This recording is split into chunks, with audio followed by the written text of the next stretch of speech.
Good evening and welcome back to Sports Talk ATL. I am Chase Earl, joined by Alex Orr. Great show for you this evening. Big Low Country is going to join us if you were not here last week for Big Low Country's first appearance on the show. I guarantee you it's worth your while. I think he's going to come up next segment, maybe the one after that. So stay tuned. But I wanted to start off with a topic that's I think we're going to be talking about this a lot, right? The NFL draft is 4 or 5 months away. We don't know what the Bears are going to do. We talked earlier in the week about Peter King saying he expects them to keep Justin Fields. I think a lot of it will depend on the kind of trade package that they get. And you're starting to see mock drafts where the Atlanta Falcons are moving up to number 1, which I think we both said is a dream scenario. But the reality of the situation and what I'm seeing for these mock drafts, I think The Athletic just did one. I believe it was The Athletic just did one. And they basically said 2 firsts and 2 seconds. Guys, I don't see that being – I don't know how accurate he was trying to be with the actual trade or if he was just trying to focus on the mock draft. This is something like it would look like. But if you just look at what the Panthers had to do to move up from 9 to 1 last year, they had to give up 2 firsts, 2 seconds, and DJ Moore, who is what would you say, worth at least a first-round pick. So I think at the very minimum, and I think Caleb Williams, everyone would agree in terms of NFL scouts, is a very more enticing prospect than Bryce Young or CJ Stroud was. And I think you could say maybe even say the same thing about Drake May. So there's going to be no shortage of suitors. The Bears don't have to move off the pick because they can take the number 1 overall pick. They're going to probably have to be blown away. I don't see anything less than 2 firsts, 2 seconds, and a player at least of Kyle Pitts, at least an AJ Terrell. And it might be more than that.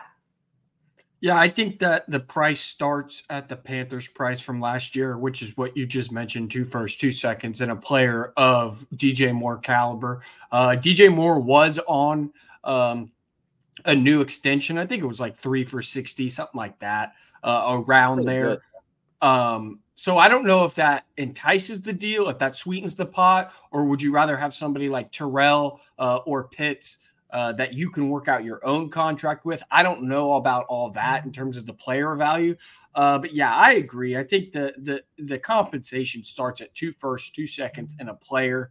And I would argue that it's going to go well beyond that, only because this is a pretty unusual draft where it looks like the first 3 picks are going to be quarterbacks no matter what. And there's so many quarterback needy teams in this draft, past the Falcons, that, the price is just going to keep going up and up and up. The Falcons have traded up to the first overall pick before, Mike Vick, Steve Barkowski. So, there is precedent for this organization to move up. And I think that Arthur Blank is in a position to kind of force Terry Fontenot's hand, whether Fontenot thinks the deal is worth it or not.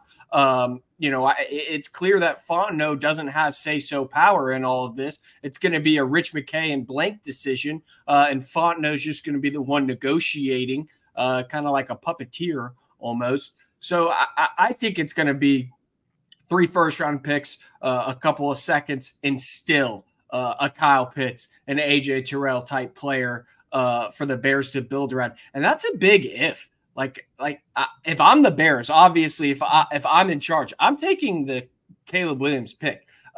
If you have to even question whether Justin Fields is as good as Caleb Williams would be in 2024, you have your answer right there.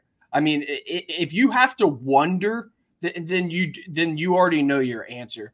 So I think that it would be a no-brainer for me. But if they're going to stick with Justin Fields and build around him, the Falcons got to sell the farm. I don't care what it takes, because if you don't have a quarterback in this league, you have nothing. You have absolutely nothing.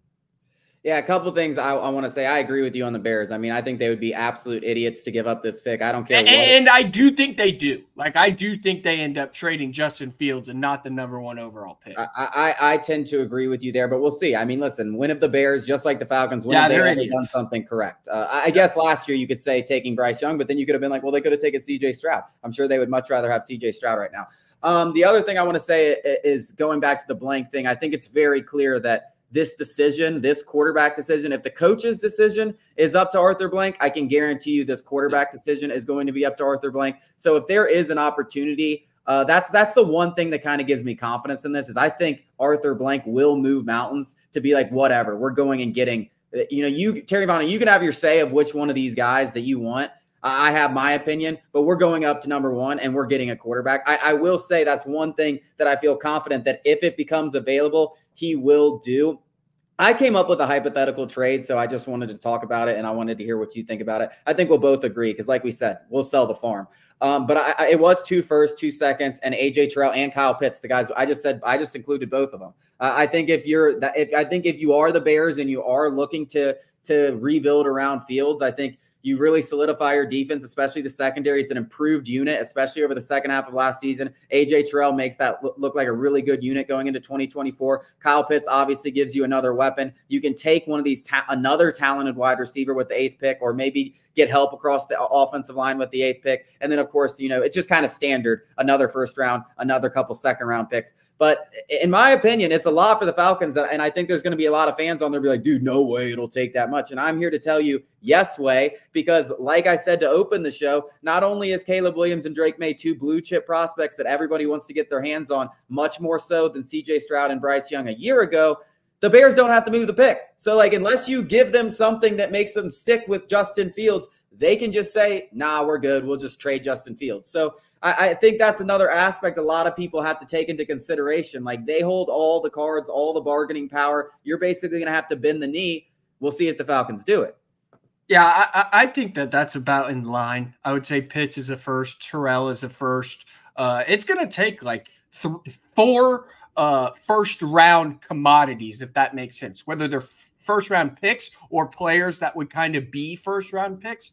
I think that's what it's going to take, and I think that's probably that's the tip of the iceberg, because if you have teams behind you who are willing to give even more, the Raiders. What if the Raiders are willing to give Max Crosby up and 3 first-round picks? I'd rather have 3 Raiders first-round picks and Max Crosby than 2 first-round picks, AJ Terrell and Kyle Pitts, because, a dominant pass rusher is just, outside of a quarterback, is the most valuable thing in this sport as well. So then again, you're going to get into bidding wars. If the Bears put this pick up for auction, the price is going to be astronomical. I mean, and that's a good. I would move Kyle Pitts and AJ Terrell and 2 first-round picks for the top pick. I wouldn't even think twice about it. But again, you got to think about the Bears side of things. Do they want picks or do they want players? I don't really know. If I'm the Falcons, it doesn't matter to me.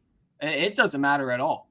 I'm moving mountains. Yeah, I mean, to be honest, I'd give up more than that. I would too. Like I said, does it leave a hole at tight end? Yes. Does it leave a hole at cornerback? Without a doubt. Those things are huge holes. But guess what? You just fixed your biggest hole that's been hamstringing this organization for the last 5 seasons. It doesn't matter what you have everywhere else until you get this position figured out. And this might be the only opportunity really in the draft that you can do this.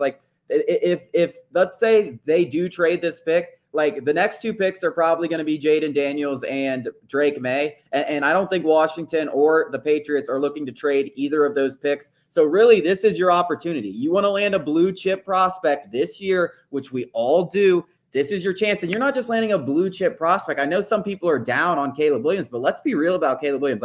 This is one of the best NFL prospects we've had in a long time. I mean, it's up there with the best that we've seen. I don't even want to say Patrick Mahomes because he wasn't viewed like this, but Trevor Lawrence.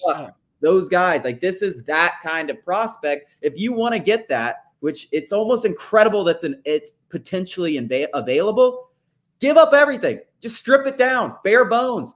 Have no first-round picks for 3 years. I do not care.